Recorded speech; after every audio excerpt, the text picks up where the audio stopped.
Hello everyone, welcome to episode 2 of my mobile photography masterclass. This is Camera Basics.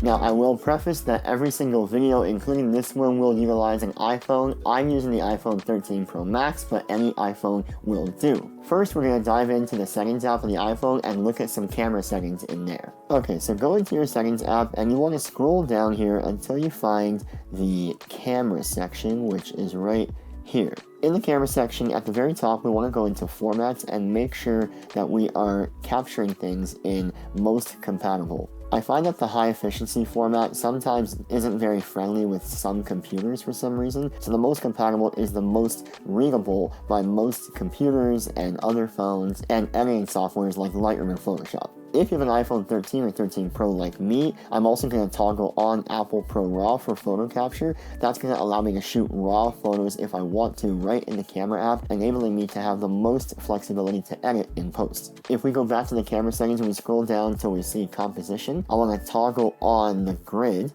to make sure I can compose my photos in a really nice way. I'm also going to toggle on the view outside the frame feature, which will allow me to see what is just outside my composition so that if there is something important that I want to get in the frame, I can just slightly adjust it and know that it will be in my picture. Again, on the iPhone 13 and 13 Pro Max, if you go into photographic styles, you'll see there's a bunch of different preset looks or unique styles that Apple has built into the cameras. They are cool, they are very nice and subtle, but for the sake of us editing the photo in post, I'm going to keep this on standard. And then the last important setting is to have lens correction turned on. That will essentially help with the warp that you get with the wide and ultra wide cameras on the iPhone to make them look more realistic and, well, less warped. Alright, that's it for the settings app. Now let's navigate into the camera app and look at some features in there. So we're going to get out of our settings app and go to the camera icon on our homepage. Now from here, don't forget some of these features that I will mention are only available on the 13 and 13 Pro Max, but I will call them out as we go. For the most part, I will be shooting my photos on the 1x lens. That's the most classic lens and offers the most true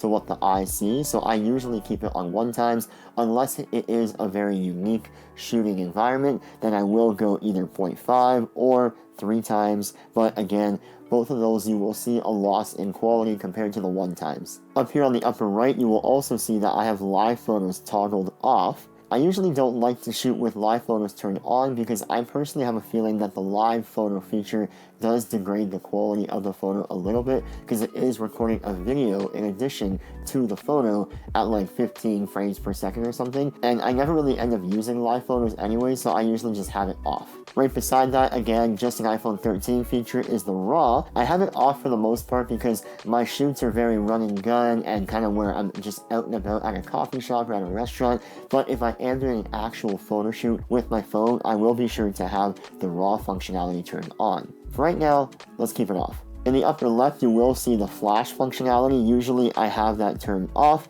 to make sure that there is no flash in my photos, but in a future video, I will touch on why I actually love the flash on the iPhone and use it more than most people do to get a really dramatic look to my photos. And then right in the middle at the top, I don't know if this is exactly an iPhone 13 feature, but if you press this arrow, you will get even more functionality on the bottom row. Some of them are the same as the top row, but to go through a few of them, usually I shoot my photos in a 4:3 format. If you want to shoot photos just for Instagram stories that are 16:9 or 9:16, then I would change it to 16:9 as well. And then you can also go in and manually adjust your exposure, bring it up or bring it back down. Again, I usually don't touch this because the iPhone does a pretty good job of making sure that things are evenly exposed in the entire image. Now, portrait mode on the iPhone has been around for several years now, and it has gotten better, but I really don't use it that much. I will use it on occasion if I really want to get a dramatic bokeh background,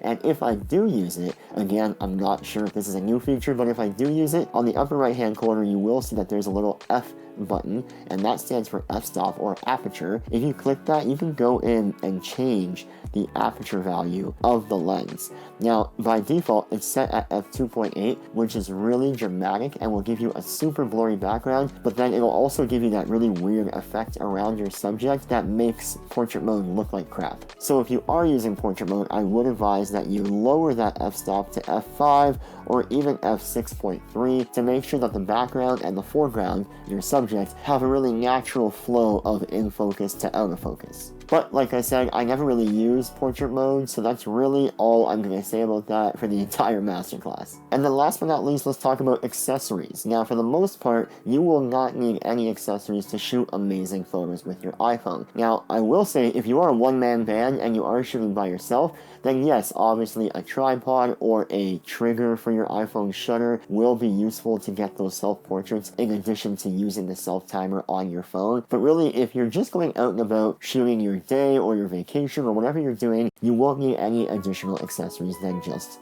your phone. Alright, that's it for episode 2, camera basics. Now next is episode 3, which is shooting basics. I'll see you there.